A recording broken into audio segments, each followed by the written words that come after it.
Hello. It's going to be a slightly different video, and the reason why I'm making this video, and it is slightly out of the norm, I have 3 bags here to show you. I'm a bit of an expert on professional leather restoration. I want to show you 3 bags and talk about the difference, but the reason why I'm making this video, and it's kind of outside of the norm in the videos that I do make, is because I did a very deep web search on this topic of leather U.S. postal bags, and there's absolutely no information out there. There's none. There's a blurb on the Smithsonian's website, the Smithsonian. They show 3 old pictures of a postal carrier with a leather mail bag, and they show an image of this particular bag, which is a city postal worker's bag, but they don't give you any information. They don't actually talk about them or show you.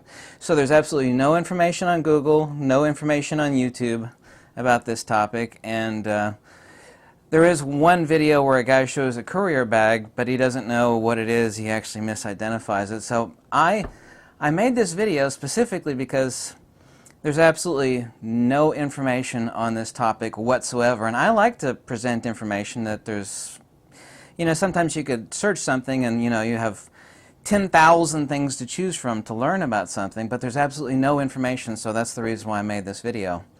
There were 4 companies, I believe, in total. There's a Buckheimer, Merritt, and Bowen Allen that made these postal bags since the early 1900s, and it ended in 1972 when the post office went to nylon mail bags. You've usually seen them. There are blue nylon mail bags here in the United States. This is the only one that actually has the strap actually physically attached to the bag. This one actually was carried by a postal worker. The later bags actually have replaceable straps that actually clip on to D-rings on the back. But you can see this one's actually attached, and here you can see the tremendous amount of wear on this. I actually re-felted this one. They actually used a type of neoprene foam on most of these shoulder strap pads, but I used something that was used in the early 1900s, which was before plastics and synthetic foam, which was sheepskin, sheep wool. But this is, I think this one is a 1957 Bowen Allen bag.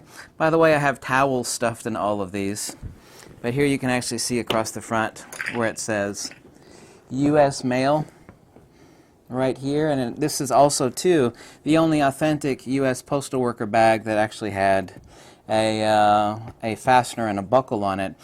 And the reason for this is because this particular style of bag, which is not only the smallest, they get larger and larger. There's 2 more sizes I'm going to show you after this, a larger size and a really large size, and they're all confused as just postal bags, and they're not. That this one has a buckle on it since it was a city courier bag. When they set it down to keep people's prying hands out from possibly stealing the mail or little packages inside, they put a buckle on there. So oddly enough, that's the securement device for the city postal workers bag. And I have several of these pouches too. These are actually like return or change of address forms, and I actually have one in my back room back there that actually has the original 1960s change of address and signature required forms, and these are attached to the side with a little metal clasp. All of these are between 6 and 8 ounce of thickness of leather, extremely high quality, and these are extremely rare. As you can see on the top here, the cracking up here, the first thing that actually goes on these is the shoulder straps, because postal workers are obviously carrying these and sweating their asses off in them, and dripping sweat and whatnot on the top of the bag, and usually these would last between right around 6 years is the estimate of how long they'd last before they had to be trashed. Finding these in really good shape, or like, which I have 2 examples over here, a new old stock shape is incredibly rare. These are very valuable bags. This one, for example, is easily worth $800. Also, interestingly enough, I know a lot about leather bags, and if you just type in leather messenger bag on eBay, for example, and you choose price highest first, in other words, you have all the money in the world to throw at a heavy-duty leather bag, you'll find 5, 10, I've even seen $20,000 leather bags, and they're nowhere near as good a quality or thickness of leather. This is full hide, between 6 and 8 ounce, which is a grading factor. 6 ounce, for example, is like 2.24 millimeters thick leather. They're also actually created in the back with the main support mechanism, which is a thick leather strap on the inside of the bag that these rings hang off of. They're held together with solid copper rivets. Also on the side and the bottom, this one actually has bottom copper rivets, unlike these two other designs over here, which are extremely similar to this. So this is a city postal worker's bag, identified by A, its small size, B, its securement buckle on the front. So now let's take a look at a real postal worker's bag. I know a lot of you find this topic really, really boring. It's like, why is he making a video about this? And like I said, there's absolutely zero information on the entire internet other than a tiny useless blurb on Smithsonian's website about this. So I thought, you know what, maybe I like informing people, and since I'm a bit of an expert on this topic, why don't I make a video on this? Now this is not the original buckle.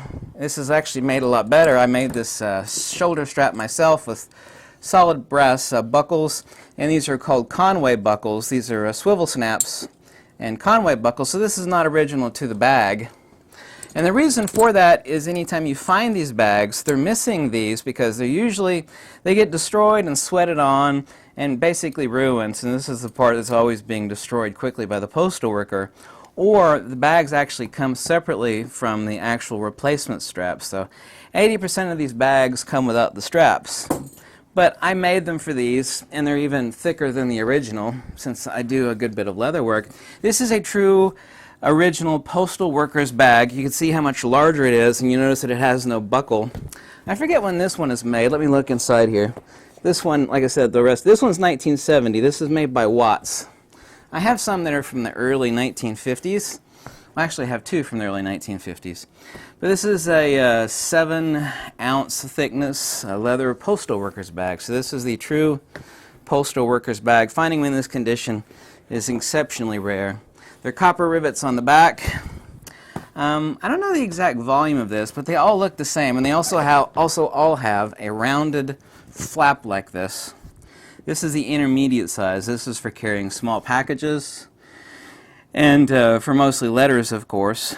And once again, too, here we have the detachable return of address and signature required. Little leather attachment on the side here. And of course, like I said, the D-rings, this one actually is the first version to have the true D-rings where you could attach a strap onto it. Finding them in this condition is exceptionally rare. This one is very lightly used. Like I said, these lasted averaged about 6 years. Now the nylon bags, interestingly enough, even though the post office went to nylon, those bags only last 2 to 3 years. So they last half as long as these, but we all know that those nylon postal bags cost a ton less to make than these do. Like I said, you could literally throw all the money in the world at the most expensive leather bag and you won't get anything anywhere close to this much. I've seen $10,000 bags, a lot of different ones, that aren't made even half as good as this. Buckheimer and Merritt and Bon Allen, like I said, and one other company made these bags for the post office. Buckheimer, in 2016, came out with a re-release. And the funny thing is, and they're made for consumers, if people wanted a really hefty bag, the re-release of this bag by Buckheimer is $600, but it is not made anywhere near as good as this. And they say, well, we duplicated our original design for the post office. Well, they didn't, and the quality is nowhere near as good. This is where the saying comes, they don't make stuff like they used to. And this is one of the purest examples that I could think of is a leather postal worker's bag. And yes, it is legal. It is legal to own an old retired leather postal worker's bag like this. Now I'm going to show you, that was the intermediate size. Let me show you the huge one. And remember, the first one that I showed you was a city postal worker's bag. That was a true postal worker's bag with a perfectly round front flap. This one actually has some hard lines up the side. It is about 6 inches wider. It averages 24 inches in width. And nearly double the volume of the secondary bag. Oh, and it's full of towels, this one is. And this is a courier's bag. This white stuff is actually wax. I restored this bag. It looked like, this was new old stock. This one is Bon Allen manufacturer in 1970. New old stock. This was never used. This sat in somebody's basement. It has a couple spots, probably a rat peed on it or something in someone's basement. This one's been sitting in someone's basement. New old stock from 1970, so 47 years ago. This thing is huge. You notice the actual geometric shape on the top of the front flap while the bottom is rounded. We also have, 7 solid copper rivets, which are since oxidized a little bit over the past 47 years on the back. And of course, like I said, this shoulder strap, this one did not come with a shoulder strap. Most of these bags you actually find are missing this. And if they do have it, then it's a used bag, and someone has sweated on it, and it is just about ready to fall apart. You can imagine a postal worker sweating his guts out, or her guts out, on the bag every day, and dropping it, and dog poo, and scraping it across the cement. The other serious issue with all these bags that you find that have been carried is that the bottom looks like they've been dragged through dog poop, and they were government bags meant to be used by government workers of the post office, and what do they care? If it wore out, you just get another bag. So, but this is an extremely rare example. New old stock courier's bag. Now, most people would not want a bag this big. I mean, there is a lot of dead cow here. There's a lot of dead cow here. Yeah, this is a courier bag. The bag before this, the one slightly smaller, is the postal worker's bag, and the one slightly smaller than that is the city postal carrier's bag with the buckle on the front and the permanently attached strap to non-D rings. They're actually rectangular rings. So I'm glad I could present this information to you. I actually feel proud because in this day and age, it's like whatever you type on the internet, you can find the answer. It's like, someone's got an answer to this strange question that I have. Oh my God, this bag is so heavy. But there's no information on this other than a crummy little blurb on the Smithsonian. So this is outside of the normal type of videos that I do make, but I'm actually proud in making it because the fact that there's no information out there on it. And so that, I think I've said that already 3 times. There we go. But these are incredibly rare and in decent shape. They're, when I actually got these bags, like these 2 bags other than this one, which a postman has obviously sweated on for, quite a few years.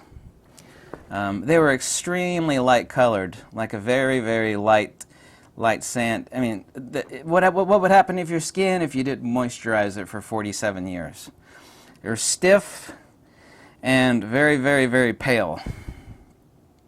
And so it took 6 hours of restoration by hand, rubbing in by hand Dr. Jackson's Hide Rejuvenator and Obenhoff's Heavy Duty LP, which is a mixture of oils, emollients, tree sap, believe it or not, and mostly beeswax, softened beeswax paraffin.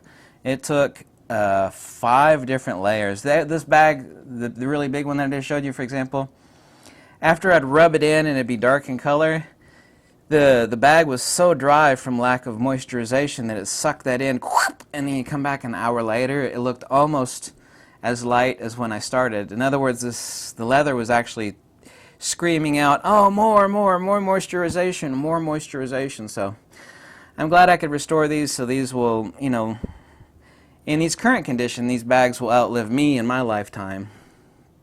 And actually this one was so thin. Let me show you what I had to do on this one. I think this one's 1957. This is a Bon Allen bag. Yeah, 1967. It says BA Inc. and then a -67. I actually put a patch in because it was so worn here due to sweat and abuse of being constantly open and closed for years that I put in a leather patch here professionally by myself because I'm a bit of a professional with leather. And now it's good for my lifetime and someone else's as long as I take care of it. These bags are really cool. Like I said, they don't make stuff like they used to, and that sure as hell is true on these bags.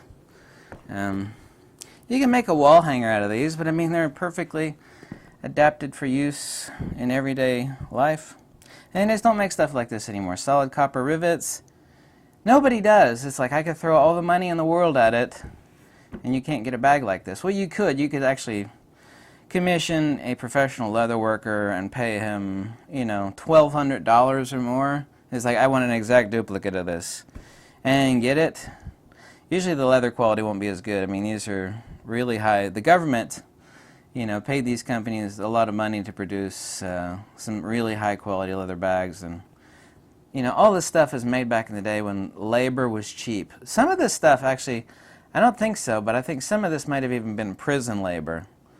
But not from Merritt or Bon Allen or Buckheimer.